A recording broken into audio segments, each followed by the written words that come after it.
Hi, Diane. Thanks so much for joining us. We're in the second season now of our podcast series, Neurodivergent Nook. I'm Helen and I'm a therapist. I'm autistic ADHD as well, and I work with that population as well as others around depression and anxiety. Just to introduce yourself. Hey everybody. Hi, yes, I'm Diane and I am also ADHD and autism. I am a previous head teacher and I'm currently a foster carer and coach and tutor for neurodivergent children and young people.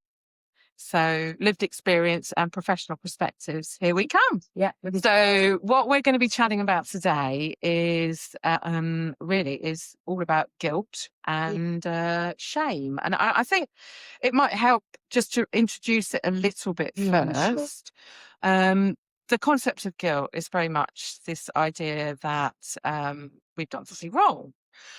There are many, many reasons that we might feel like that. And shame is a little bit different. It's more around that concept of I am wrong and I feel ashamed of who I am rather than I feel guilt for what I might have done. Yeah, sure. How do those things show up in your life as a neurodivergent individual, Diane? Yeah, I think that for me, it kind of resonates the most in my role as a head teacher, actually. Obviously the leadership role, you are mainly the person kind of delegating tasks and responsibilities to your team, for example. But whenever there were pressures and deadlines that I had from the local authority, I would spend a lot of time either, procrastinating and putting off that task because I wanted to prioritize things in my school for the children. Kind of the paperwork and the documents and the forms that I suppose, you see as the boring side of the job were the things that I would put off or sometimes miss deadlines for. And then, then obviously, the local authority would be chasing up, to get those documents in and submitted. And that kind of, then that guilt that you're not doing your job good enough, that you're not fulfilling your role, that you're worried, within the local authority that people are seeing you as kind of a failure and not being the good head teacher that you want to be. So that was something I used to find really, really hard. Although I hope and I think that I was doing, a really good job within my school. And then there's kind of the little day-to-day things that I constantly feel guilty about. So my daughter's just rang me up. She stayed at a friend's last night and she rang me up to ask her to be picked up. And I said, I can't, I'm working today. I said, why don't you get the buses? Oh, so then I spent the next hour trying to work out how on earth I could pick her up, even though she's fine to get the bus, because I feel so guilty that I'd let her down. Although she's, absolutely capable of getting a bus. So those kind of little things are constant for me every single day, that I don't want to let people down, even though, I'm not. And then there's that bit, isn't it? There's kind of that historical long-term guilt that you've had since childhood for, being messy, being disorganized, not getting your homework in on time, even though you've got good intentions to and you want to. There's negative comments that come with that as well from other people. And I do it myself as a parent. I moan at my children's bedrooms being messy. And then, then I kind of sometimes backtrack and then think, like, how can I do that? How can I be a better foster carer and a better mum doing that?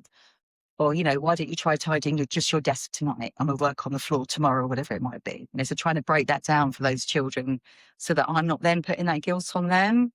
So yeah, it's quite complicated in my brain how I feel that in different ways. Yeah.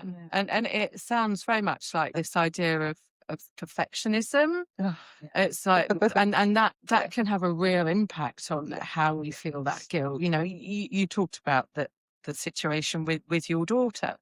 And I think sometimes that idea that we need to be getting it 100% right, 100% of the time, which actually how realistic is that really? Yeah. It's not, is And it? nobody else is doing that. Neurodivergent No. people aren't. No one is doing that at all.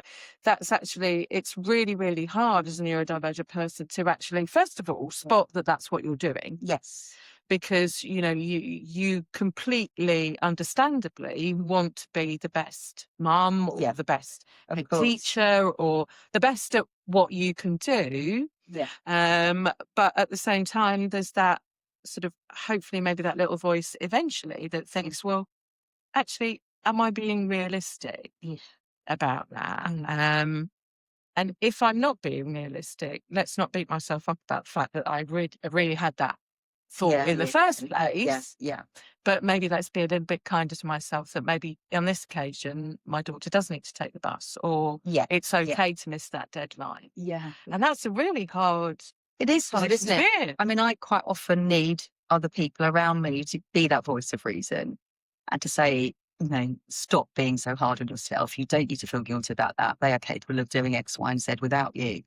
I'm not so good at being that voice of reason myself, you know. When I took on the school that I was last head at, it had an outstanding Ofsted inspection grade.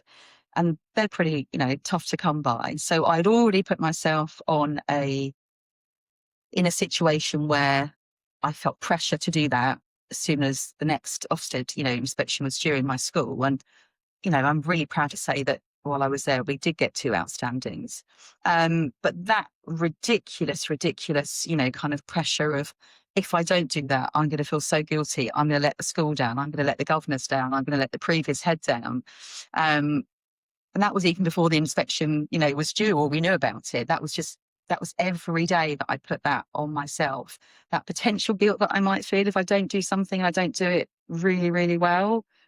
So I have the guilt, but I also have that potential guilt that happens in my life as well if I don't do something to the best of my abilities and beyond that. Yeah. You need, and I'm sure you feel uncomfortable because because that's how I often feel when people compliment me. Don't compliment me. The fear of failure around something like that can be all consuming. Yes. It's like that.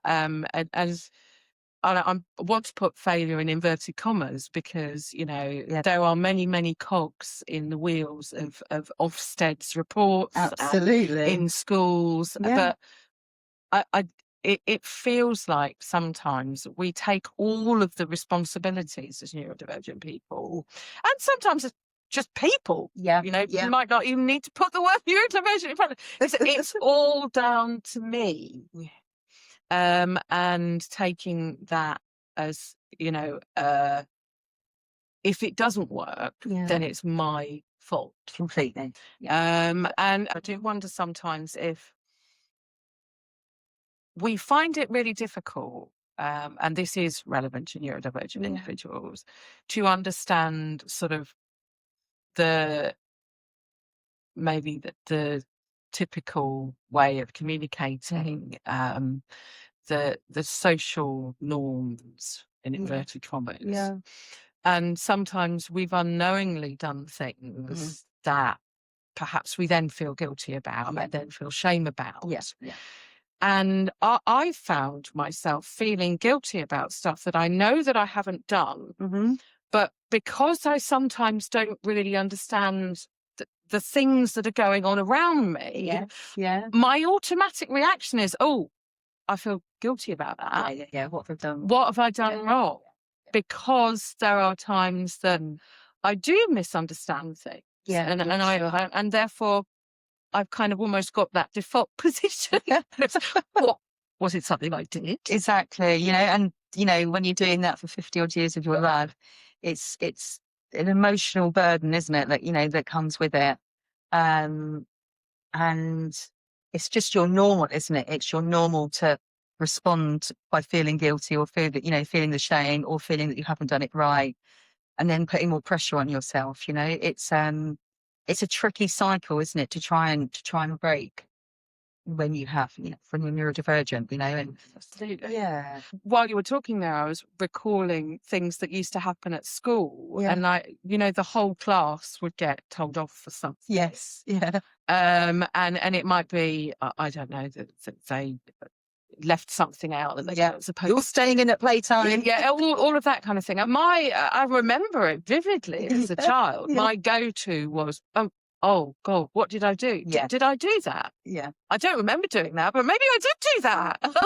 There's 29 other It children. was 29 other children, and even though in the back of my mind I knew that I hadn't, Yeah. I would still feel that Yeah. guilt Oh, sure. because of the whole class situation. Yeah. And it was almost that kind of, Yeah. the instant sort of reaction. And I, at the time, I don't think I realised that was guilt. And I think No, sure. it felt like anxiety, or Yeah. not being sure about what was going on, Yeah. because I didn't quite get the situation. Definitely, it's that kind of weird, uncomfortable feeling, isn't it? Yeah. How should I feel about what's happening right now? I'm not really sure. Yeah. So, like you said, your default is, oh, it must be me. I must have done it wrong. Exactly. And I think a lot of individuals, not just neurodivergent individuals, experience alexithymia, where they find it quite difficult to name the emotion. Yeah. They just know that they feel off, but they don't quite know what it was. And I think that's what I was maybe experiencing then, and perhaps with a sort of a little more maturity, understanding, the training that I've had as a therapist. I now look back and I think, I think perhaps that was me. It was a combination of feeling guilt and feeling anxious because the whole class had been, and I still don't like being singled out. It's like, oh my God, there's a spotlight on me. And I think that's partly one of the reasons why I really don't like presentations, because you've got all those All eyes. of that. Yeah. For someone that struggles with direct eye contact, having 300 people looking at you. But you do it, and you do it amazingly. Yeah. And I think, you just reminded me, the amount of presentations and things that I've done over the years, going to hundreds of people. I suppose that's just when we put on our amazing masks, isn't it? Absolutely. And don't feel then that we're going to get it wrong, because it's almost kind of not us, is it? It's this other person that's standing there, giving the presentation. And it does come back to the guilt when I say no to things. I do find one-to-many presentations really uncomfortable, and the guilt I feel at saying no. Oh yeah, that's horrible, isn't it? The word no is so loaded, isn't it? Particularly if you've got ADHD, it's because you don't want to say no to people, do you? And you're willing to become exhausted to avoid that, isn't it? To avoid that other person or those people. Oh, she said no to me, whereas actually they'd probably be quite impressed, wouldn't they, that we said it for once. Exactly. And it is the guilt that I experience afterwards about, not being able to, finding it so dysregulating. I think it's probably the best way of saying it, to do that. And I've done webinars to lots and lots of people, but it's that standing up in front of a room full of people all looking at me. And being very exposed, that I find quite difficult. And I know that's not an experience that's exclusive to me as an ADHD autistic individual. It's that. Add on wanting to get it completely right and being perfect, but nobody in the audience is expecting you to be. Yeah, Get it right every second of that presentation.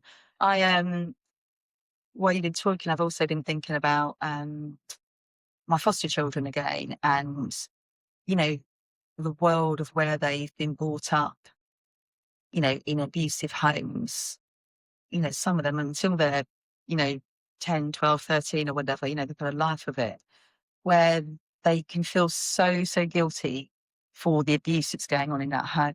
For example, if one parent is being unkind to the other, and the guilt that they often carry that they can't make it better for their siblings or for their mum or their dad, whoever's, or whatever they're witnessing in their home, is something that they all carry for a lifetime, and that shame. And when you're telling your foster child, for goodness sake, I've told you 100 times, pick up the stuff off your floor. Even just that, that can trigger, that guilt that then leads to the feeling of shame. And it's tricky. It's really hard to parent therapeutically when it's just kind of that everyday stuff. For goodness sake, please put your plate in the dishwasher. I've told you 100 times. When that's just kind of normal day-to-day stuff you'd say as a parent. But I have to think about it all the time about how loaded is that question I'm asking? Is it going to make, that child or that young person potentially feel, that way and feel bad about themselves? And how can we do it in a fun way, timing themselves, or if let's see how much we can get done today, and then tomorrow we can go to the park instead of tidying your room. It's always kind of you having to have those tricks up your sleeve ready so that you can say things as therapeutically and as positively as possible, and that's hard when you're neurodivergent yourself. And sometimes you're just feeling absolutely knackered. Yeah. It's worth acknowledging that we don't get it right all the time. No. And I think that's hard, because I think sometimes we don't talk about the fact that parenting is an imperfect thing. Yeah. And there will be moments where you will feel guilty because it didn't go just as you wanted it to. Yes. And that's okay, as long as it's coming from a good place and a place of love, and you're not being unkind. Yeah. It's hard because when a child has grown up in that kind of environment, they are perhaps taught that they're responsible for other people's emotions. So much. Yeah. And I think that's part of where that guilt comes from. Yeah. We're taking on responsibilities as children, and in some cases that leads into adulthood. It's about co-regulation and working with our children. Yeah, definitely. And also, giving ourselves that compassion when we are dysregulated. Yeah. Acknowledging that too. Yeah, completely. In fact, several of the foster teenagers that I have now, they all have, several younger siblings that they don't live with now. And so not only were they carrying the guilt of, parents telling them they were always doing things wrong all the time, they were also caring for their younger siblings in that abusive home. And, they often talk to me now about that guilt that came with that they couldn't protect their little brothers and sisters. And how awful that, a 10, 11, 12, 13-year-old has now, is now in foster care, siblings separated and other, with other carers. And they've got, that guilt forever that, they couldn't stop, their little brother or their little sister not being fed. And when they tell me those stories, it's so raw and so real. And, trying to support them around that guilt and shame that they're feeling, it's, they quite clearly all need much more talk therapy to go through their life stories. And I hope that, with the right love and the right nurturing, that all of those children will feel less of that as they get older. So they're going to have enough of their own guilt and shame, aren't they? It is heartbreaking hearing those stories, and it takes time. Yeah. And sometimes, it doesn't matter how many times we get told when we're a child and we're taking on that responsibility that we shouldn't have to take on. It's not our responsibility as it's not. 10, 11-year-old to look after a 4, 5-year-old younger sibling, very much to protect them from what adults are doing. That is an understandable guilt because we love our younger siblings. It isn't a guilt that us as a society should be comfortable with hearing about. And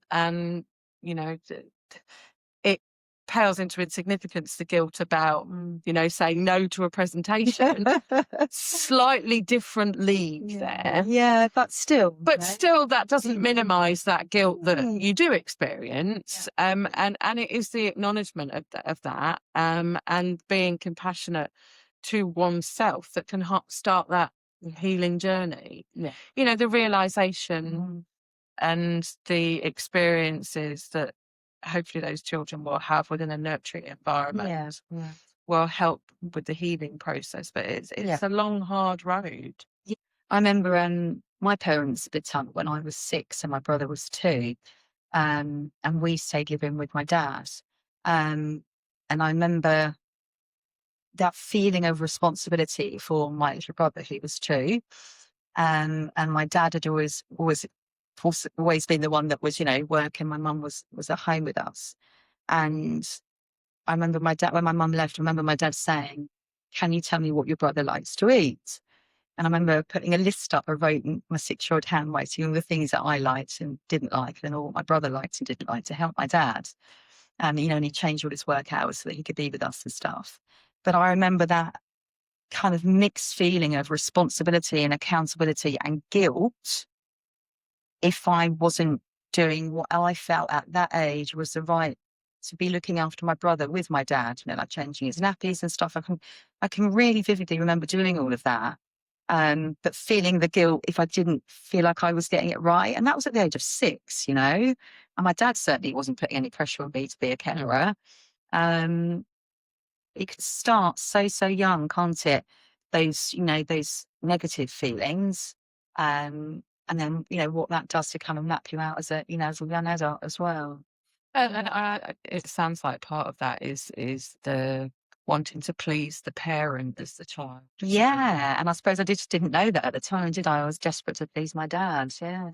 Yeah. And that's something that all children experience. Yeah. So I want to please my adult. Absolutely. Even if that adult is the one that is giving them trauma and abuse, that's all we want to do, is make them happy, and you have that unconditional love for them, don't you? Absolutely. Yeah. I'm hearing from what you're saying that an understanding of where that comes from can be really, really helpful. And as I think back to my presentation thing, and I'm using this as an example because I feel that everybody might have experienced it. Once I realised that it's because everybody's looking at me and I don't like eye contact.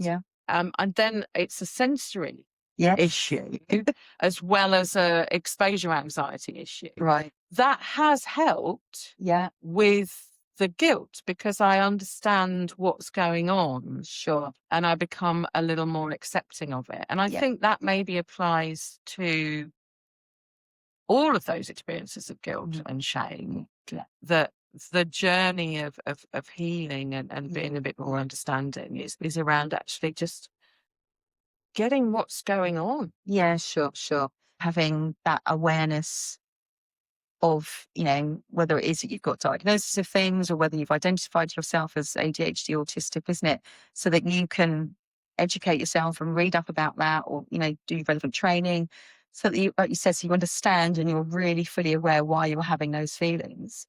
And I think that can help reduce, can't it, the feelings of guilt and the shame or the wanting to get things right, if you know that that's part of your makeup, Yeah. Yeah. And then the acknowledgement that, sometimes you might feel comfortable to do it because the rewards might outstrip but also the acknowledgement that, oh my God, that isn't just a slightly discomfort. It really, and I'm just thinking about it, and it's like that actual realization that it isn't just no, not presentation, kind of reaction. It's a much more all body response. So on one of our other podcasts, we were talking about self-compassion, and I think that self-compassion is really, really needed, isn't it, with those feelings of guilt? Because if you don't at least try a little bit to manage it by understanding it, but also by doing the actions of, being mindful or whatever it is to regulate yourself from those feelings of guilt and shame, then it's going to eat you up, isn't it? You have to work as a neurodivergent person at finding some regulation and some balance from those feelings of guilt and shame. Yeah. And we talk about chronic shame within the therapeutic process a lot, when it does become so debilitating that feeling of I am wrong is the message that you're giving yourself constantly. And if that is the voice that you're constantly getting, You know, it's almost like a self-rejection. You're rejecting yourself.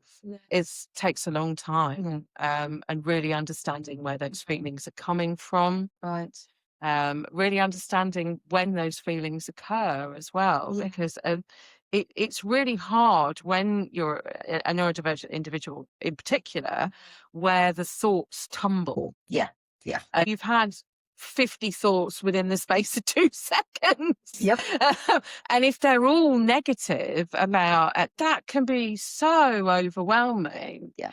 And it's about understanding where those are coming from, and even acknowledging and accepting that the reason for those thoughts is understand. Sure. And I suppose that requires some level of willingness to kind of wade through that uncomfortableness, doesn't it? And that's hard, you know. Yeah. Therapy is often a really hard process. Yes. Yeah. And the work that we do as individuals within therapy, it can be really, really difficult. Yeah, sure. And, you know, you're only with the therapist for an hour usually in a week, and a lot of the work happens outside of that. Yes. Yeah. And it's that building that insight and awareness. And different perspective sometimes, because it can be really hard to get caught within your perspective. And if you go back to your 6-year-old self that felt that it was your responsibility to look after your 2-year-old brother.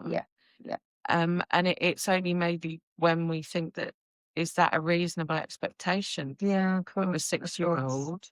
Yeah. And we might not even have thought of that until we start working through those experiences of guilt and shame. Say to people, you know, if you don't work through that, if you don't deal with that, you know, it's going to come back and bite you on the bum. I really, really do believe that it's important to deal, you know, with what that trauma is, or what those negative feelings are, you know. And I think some of these more complex emotions like shame, but it might be caused by shame. Yeah, of course. Because you might be lashing out because of the shame that you experience. Because you feel, you know, you're wrong, or the guilt you experience because you feel you've done something wrong. Yeah, it's almost just too much to cope with, isn't it? Sometimes that feeling, that overwhelm. And it's unpicking that. Since you're 7, I've probably said to her for the last 30 odd years that I think she would benefit from, you know, counselling, or, you know, some kind of talk therapy. And she has always kind of absolutely, you know, poo-pooed it, you know, said absolutely not doing that. And we're estranged at the moment, and I'm hoping that she is doing some counselling. She said she would think about it. But, you know, I've seen her, you know, with a lifetime of guilt for an island, She's got, you know, she's got so much trauma there. She grew up in Belfast in the, you know, in the Troubles. And I know she felt terrible about leaving, you know, her family and all of that was going on, and has literally just never dealt with all of these things. And, you know, now a woman who's nearly 80, has almost kind of destroyed herself and her emotions and her confidence and her self-esteem. And I just hope, you know, that she has taken that journey to have some therapy and some time to unpick all of that, so that she can, you know, be more at peace with herself and her mind, you know, in her later stages of life.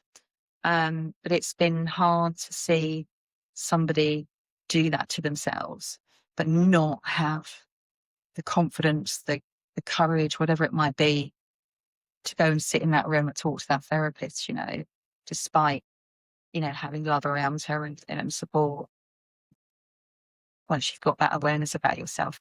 So thank you so much for sharing that, and for sharing all today. I hope that everybody has enjoyed listening to us today, and we'll be back again next Tuesday. And do check out some of our other podcast episodes, from supporting yourself around self-compassion to understanding masking and rejection-sensitive dysphoria. We'll be back again next week. Thank you very much for joining us. Thank you, Helen.